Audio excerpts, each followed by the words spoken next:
25-25 साल 33 साल निकल जाते हैं, लेकिन एक नौकरी सरकार नहीं दे पा रही है। बताइए, सोना खरीदना बंद करा सकते हैं और क्या कहते हैं, डीजल खरीदना बंद कर सकते हैं, सब चीज़ कम कर सकते हैं, ठीक है, पब्लिक को रोक सकते हैं। तो नीट एग्जाम पेपर लीक को क्यों नहीं रोक सकते, आप ये बताइए। ये सरकार में जो इनके मुख्यमंत्री हैं, उप मुख्यमंत्री बैठे हैं, ये चाहते हैं कि युवा बेरोजगार रहे। अब हमारी गवर्नमेंट जैसे हमको सोचती है, हमारे चीफ जस्टिस जो भी स्टेट जिसको बोलते हैं जो सोचती है वही है। वो खुद के सोने के महलों में रहते हैं, हम कहाँ रहते हैं, गंदगी में।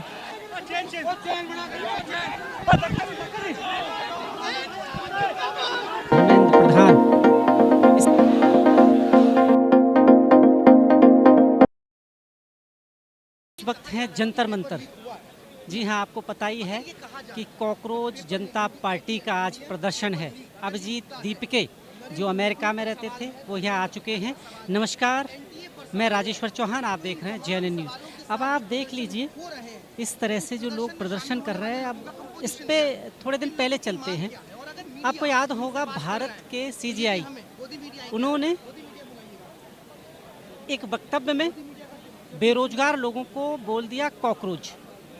अब ये कॉकरोच शब्द पर आपको जाना पड़ेगा। कॉकरोच शब्द गंदगी से रिलेटेड है, या हम किसी को जब गाली देते हैं तो कॉकरोच जैसी शब्दों का इस्तेमाल करते हैं। और अमेरिका में बैठे अभिजीत दीपके ने इसी एक मुहिम क्या कहें, ये गुस्सा था एक्चुअली। उन्होंने कटाक्ष के तौर पर, ये जो कटाक्ष होता है ना, कटाक्ष के तौर पर उन्होंने कॉकरोच जनता पार्टी का एक सोशल मीडिया पे आविष्कार कर दिया।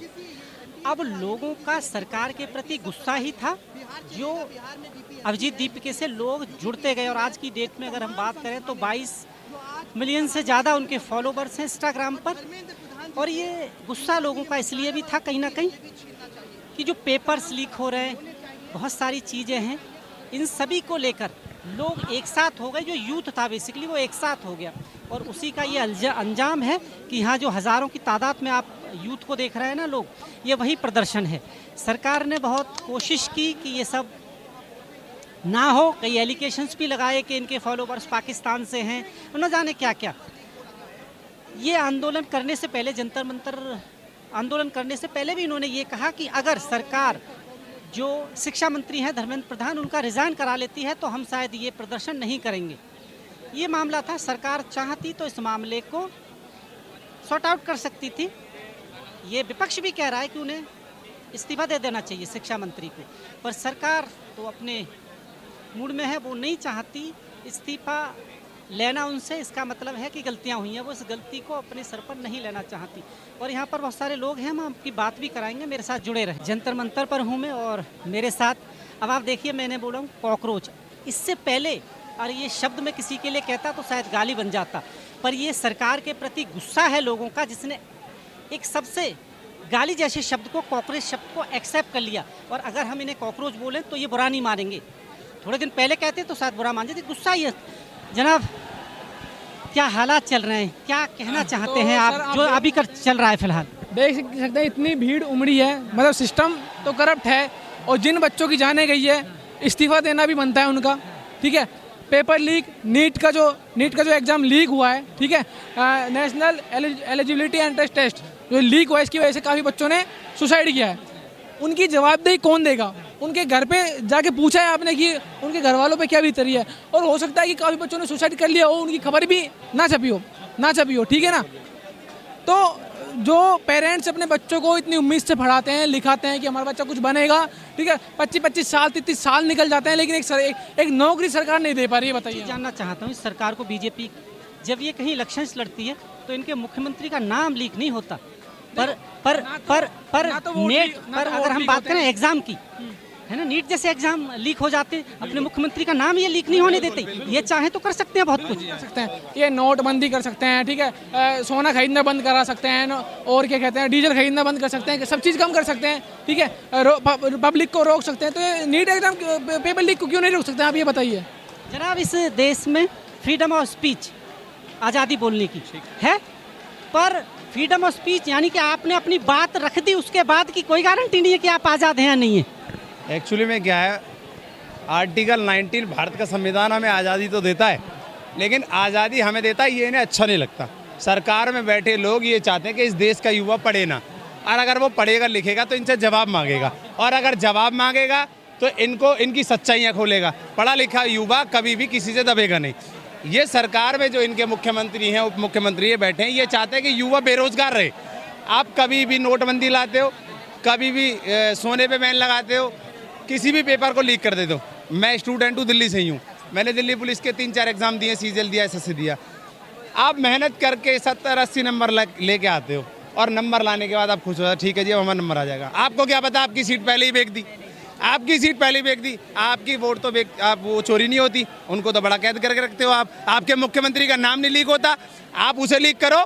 आप युवाओं के साथ खेलने का काम कर रहे हो, क्यों? क्योंकि युवा कर नहीं सकते। लेकिन आज युवा ने दिखाया जंतर मंतर पर आकर कि हम जब एक हो जाएंगे तो आपका तख्ता भी पलट करने का काम कर देंगे। खासकर अभी एक चीज़ और सामने आ गई, नीट के बाद सीबीएसई का, सीबीएसई हो गया, डिजिटल स्कैनिंग जो थी इनकी, उससे बहुत सारी गड़बड़ियाँ हुई हैं कहीं ना कहीं। जी, एक्चुअली में क्या है कि अब ये क्या कह रहे हैं कि हम पेपरों को एयरफोर्स लेके आएगी।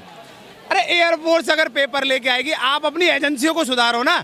जिन एजेंसियों के अंदर कमी है, एसएससी ने एडीक्यूटी को छोड़ के टीसीएस को दिया, और टीसीएस के पास कोई लैब थी, और अब एडीक्यूटी के पास 500 लैब, उन्होंने दूसरे को बोला।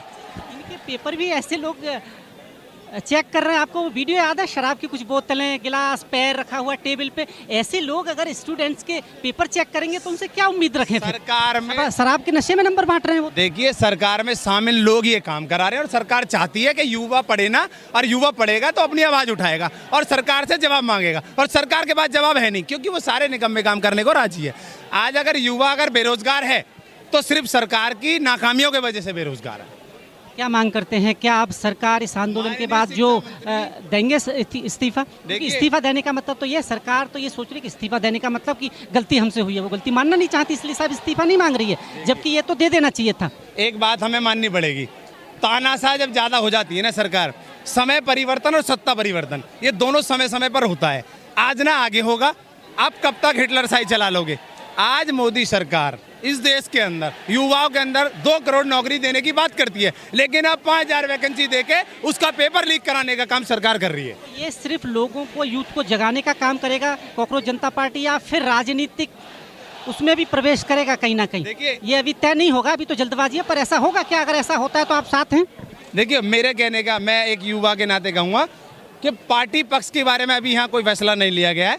माननीय शिक्षा मंत्री धर्मेंद्र प्रधान जी का जो इस्तीफा है वो मांगने के लिए, और शांतिपूर्ण प्रोटेस्ट, देखो यहाँ सारे कोई गवार नहीं है, सारा पढ़ा लिखा युवा है। एक चीज़ और है, यहाँ इंटरनेट बंद है फिलहाल? बिल्कुल बिल्कुल, पहली बार ऐसा देखने को मिल रहा है कि यहाँ से कोई लाइव नहीं कर सकता, बहुत सारी चीज़ें जाए ना, दबाने की कोशिश। देखिए, अगर युवाओं की अगर आवाज़, अगर दिल्ली देश की राजधानी में ये प्रोटेस्ट हो रहा है, अगर इसकी आवाज़ उठेगी तो जाहिर सी बात है सरकार की नाकामी सामने आएंगी कि बच्चे आज जो देश का युवा, जिसके वजह से देश आगे बढ़ता है, आज यहाँ जो जितना प्रशासन लगा हुआ है ये भी तो हमारे जैसे युवा ही हैं। आपने कभी सोचा लोग कॉकरोच से क्यों छिड़ते थे? कॉकरोच इसलिए छिड़ते थे क्योंकि वो लोग थोड़े दिखने में भद्दे थे, है ना, गंदगी में रहते थे, और लेकिन उनमें सबसे सराहनीय बात ये थी वो हर परिस्थिति में जिंदा रहने के काबिल थे। अब हमारी गवर्नमेंट जैसे हमको सोचती है, हमारे चीफ जस्टिस, जो भी स्टेट जिसको बोलते हैं, जो सोचती है वही है। वो खुद के सोने के महलों में रहते हैं, हम कहाँ रहते हैं? गंदगी में, ठीक है।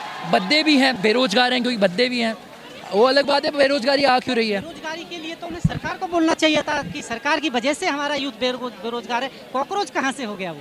मैं वही कह रहा हूँ, तो उनकी नज़र में आपको दिखाना चाह रहा हूँ, वो हमको कैसे समझते हैं कि हम बेरोजगार है तो बद्दे भी हैं, लेकिन हम में भी एक क्वालिटी है, हम हर परिस्थिति को झेल कर सरकार से जवाब मांगेंगे, स्टेट से जवाब मांगेंगे, जुडिशरी से भी जवाब मांगेंगे हम लोग। तो इस तरीके से मेरे को लगता है कॉकरोच एक बहुत अच्छी आइडेंटिटी ही है।